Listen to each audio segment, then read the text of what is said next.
దేవుని నామమునకు మహిమ కలుగునుగాక. నా ప్రియమైన సహోదరి సహోదరులారా, ఈ ఉదయకాలము దేవుని యొక్క వాగ్దానమును జ్ఞాపకం చేసుకునే కృపను ప్రభు మనకు అనుగ్రహించి ఉన్నారు. అందును బట్టి దేవుని యొక్క వాగ్దానము నిత్యము మనము ఆరాధించి స్తుతించి గణపరిచి దేవుని ఆశీర్వాదాలు పొందుటకు మనం పాత్రులుగా ఉండాలి అనే విషయాన్ని నేను జ్ఞాపకం చేస్తున్నాను. ఎందుకంటే ప్రభువు మనకిస్తున్న ప్రతి వాగ్దానము కూడా మనకెంతో విలువైంది అనే విషయాన్ని కూడా నేను మీకు జ్ఞాపకం చేస్తున్నాను. కాబట్టి ప్రియ సంగమా, దేవుని యొక్క వాక్య భాగములో నుండి ఆదికాండము 24వ అధ్యాయము 7వ వచనాన్ని మనం చూసినట్లయితే, తన దూతను నీకు ముందుగా పంపును. ఇది అబ్రహాముకు దేవుడు చేసిన వాగ్దానము. ప్రియ సంగమా, వాగ్దానము వెనక ముందున్నటువంటి విషయాలను క్షుణ్ణంగా మనం ధ్యానించినట్లయితే మన విషదంగా దేవుని వాక్యము మనకు అర్థమవుద్ది.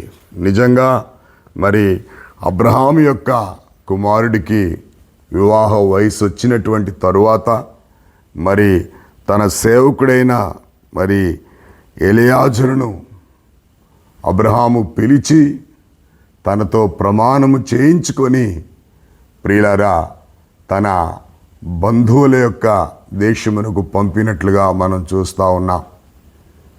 నేను యవన సన్నిధిలో నిలబడి ఉన్నానో ఆ దేవుడే నాకు సహాయం చేయాలని సేవకుడు ప్రార్థించి వెళ్ళినప్పుడు నిజముగా ఆ పద్దనారాములో ఆ యొక్క బావి దగ్గర ప్రొద్దు గుంకినప్పుడు ఆ స్థలంలో ఉన్నప్పుడు నిజంగా ప్రియులారా అక్కడికి రిబకా వచ్చినట్లుగా మనం చూస్తూ ఉన్నాం.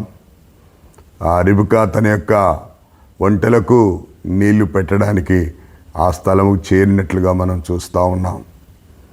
అంతేకాదు, నిజంగా దేవుని యొక్క సన్నిధిని మనం అక్కడ గమనించినట్లయితే, దేవుని వాక్యాన్ని మనం జ్ఞాపకం చేసుకున్నట్లయితే, దేవుని వాగ్దానాన్ని నెరవేర్చడానికి దేవుడు ఎన్నో ప్రణాళికలు వేస్తాడు అనడానికి ఎటువంటి సందేహం లేదు. ఏమన్నాడు అంటే, అబ్రహాము, నా కుమారుణ్ణి అక్కడికి నా కుమారును తీసుకొని పోకూడదు సుమి. నా తండ్రి ఇంట నుండి, నేను పుట్టిన దేశము నుండి నన్ను తెచ్చు నా తోటి మాటలాడి నీ సంతానమును ఈ దేశమునిచ్చిదని ప్రమాణము చేసిన నాతో చెప్పిన పరలోక తండ్రియగు దేవుడు తన దూతను నీకు ముందుగా పంపును. అక్కడి నుండి నీవు నా కుమారునికి భార్యను తీసుకొని వచ్చేదవు. దేవుని నామానికి మహిమ కలుగునగా. ఒక విశ్వాసం ప్రియులారా. అప్పుడు ఆ దాసుని పిలిచి ఆ దాసునితో మాట్లాడుతూ ఉన్నాడు. ఏమంటున్నాడు? అయితే నీవు వెంట వచ్చుటకు ఆ స్త్రీ ఇష్టపడిన ఎడల ఈ ప్రమాణమును విడుదల పొందేదవు, కానీ నీవు నా కుమారునికి అక్కడ నుండి తీసుకొని పోకూడదని అతనితో చెప్పాను. ఆ దాసుడు తన యజమానుడగు అబ్రహాము తొడ క్రింద తన చేయి పెట్టి ఈ సంగతి విషయమై ప్రమాణము చేసెను. దేవుని నామానికి మహిమ కలుగునుగాక. ఆ తోటి దాసునితో ఎలియారుతో ప్రమాణం చేయించుకొని పంపించాడు. ఆ ప్రమాణము చేసిన విధంగానే రిబకాను కనుగొని రిబకాను కలుసుకొని రిబకా యొక్క ఆ ఇంటికి వెళ్ళినట్లుగా సేవకుని మనం చూస్తూ ఉన్నాం. ఆ సేవకుని గూర్చి ఆ యొక్క రిబకా చెప్పింది, ఈ సేవకుడు ఈ విధంగా సహాయం చేశాడు, ఈ విధంగా నాకు ఇలా చేశాడన్నప్పుడు, దేవుని చేత ఆశీర్వదించబడిన వాడా బయట నిలవలేలా లోపలికి రండని చెప్పాడు. లోపలికి వెళ్ళినప్పుడు ఆ సేవకుడు అంటూ ఉన్నాడు, నేను నా యొక్క తండ్రి దగ్గర నుంచి వాగ్దానం పొంది ఉన్నాను. నేను వచ్చిన పనిని మీకు తెలియచేస్తాను. ఆ పని అయితేనే నేను ఇక్కడ బస చేస్తాను, ఆ పని అయితేనే నేను ఇక్కడ భోజనం చేస్తానట్టుగా మాట్లాడతాడు.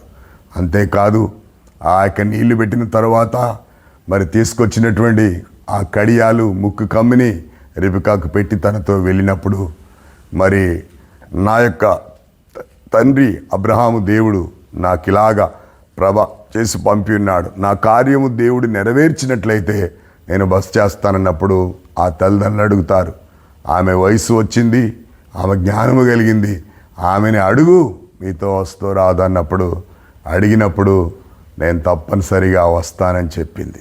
నిజంగా దేవుని వాగ్దానాలు ఎలా నెరవేరుతాయంటే, దేవుని కార్యాలు కంటికి కనబడవు, చెవికి వినబడవు, హృదయమునకు అగోచరం ప్రియులారా. చాలాసార్లు దేవుని యొక్క కార్యాలను మనం గమనించలేం. అప్పుడు నిజంగా మరి ఎలియాజరు రిబకాను తీసుకొని వస్తున్నప్పుడు, ఆ యొక్క ఇస్సాకు పొలములో ఉన్నప్పుడు ఆ యొక్క ఎలియాజరుని అడుగుతుంది, ఆ వ్యక్తి ఎవరు అన్నప్పుడు అతడే ఇస్సాకు అన్నప్పుడు ఒంటె దిగి ఆమె నమస్కారం చేసినట్లుగా చూస్తూ ఉన్నాం. నిజంగా రిబకా ఎంతో విధేయురాలుగా, ఎంతో శ్రేష్ఠురాలుగా మరి ఇస్సాకును ఆమె నిజంగా రిబకాను బట్టి దేవుడు ఎంతగానో ఆశీర్వదించినట్లుగా. ఎందుకంటే ఇస్సాకు అనే మాటకు విధేయుడు. ఆయన కరువులో విత్తనం వేసి 30 60 100 పంట తీసుకొని వచ్చినవాడు ప్రియులారా. కాబట్టి దేవుడు ఏదైనా వాగ్దానం చేశాడా, అది తప్పనిసరిగా మన జీవితంలో నెరవేరుద్ది. అందుకే అబ్రహాము చెప్పిండు సేవకునితో, దేవుడు నీకంటే ముందుగా మరి తన దూతను నీతో పంపుతాడు అని చెప్పాడు. అవును ప్రియులారా, మనం అనుకుంటాం ఒంటరిగాలం ఒకప్పుడు, మన ముందు వెనకల మన కుడి ఎడమల దేవుడు ఆవరించి ఉన్నాడు. సంగమ గమనించాలి, దేవుని వాక్యాన్ని ధ్యానించాలి, దేవుని కొరకు నమ్మకంగా జీవించడానికి మనలను మనము దేవునికి అప్పగించుకోవాలి. అందుకే దేవుని వాక్యం అంటది, నీ ప్రవర్తన ఎంతటి యందు దేవుని అధికారాన్ని ఒప్పుకో, నీ దేహముల ఆరోగ్యం నీ ఎముకల సత్తు అంటాడు. కాబట్టి ఉదయకాలం నిజంగా అబ్రాహాముకు దేవుడు ఇచ్చినటువంటి వాగ్దానము, అబ్రాహాము మరి తన సేవకుడు చేసిన ప్రమాణం దేవుడు నెరవేర్చినట్లుగా చూస్తున్నాం. దేవుడు మనకు కూడా ప్రామిస్ చేసి నెరవేర్చే దేవుడు. ఆయన నెరవేర్చడానికి నరుడు కాదు, కానీ వాగ్దాన ప్రకారంగా జీవించడానికి ఆయన బలాన్ని, శక్తిని ప్రభు ఉదయకాలం మనం అనుగ్రహించునుగాక. ఈ యొక్క విత్తబడిన వాక్యము నిమిత్తమై ప్రార్థన చేసుకుందాం. ఈ వాగ్దానం దేవుని సన్నిధిలో ఎత్తిపట్టి ప్రభువుని స్తుతిద్దాం. పరిశుద్ధుడా, ప్రేమగల తండ్రి, ప్రియ సంఘాన్ని బట్టి నేను స్తుతిస్తున్నాను. వినుచున్న వారిని మంది నీ కృతజ్ఞతాస్తులు చెల్లిస్తున్నాను. అవును ప్రభా, నాయనా, నా దూతను నీకు ముందుగా పంపును అనేటువంటి వాగ్దానం ఎంతో సత్యము నాయన, నీకు స్తోత్రాలు. అబ్రహాము సేవకుడైన ఎలియాజరు ప్రయాణాన్ని మీరు సఫలపరిచి రిబకాను తీసుకొని వచ్చిన విధానం కొరకై స్తోత్రాలు. అయా, మా జీవితాలను కూడా నాయన నువ్వు పవిత్రపరిచి సఫలపరిచి నీ కొరకు ప్రత్యేకించి జీవించడానికి నీ బలమైన ఆత్మ అభిషేకం మాకిచ్చి మమ్మల్ని ముందుకు నడిపిస్తూ రమ్మని యేసుక్రీస్తు నామములో అడిగి వేడుకొనుచున్నాను తండ్రి, ఆమేన్. దేవుని పరిశుద్ధ నామమునకు మహిమ కలుగునుగాక. దేవుని వాగ్దాన్ని ఎత్తిపట్టి ఇతరులకు షేర్ చేసి వారును మనమును దేవుని దీవెనకు పాత్రులదాం. God bless you all.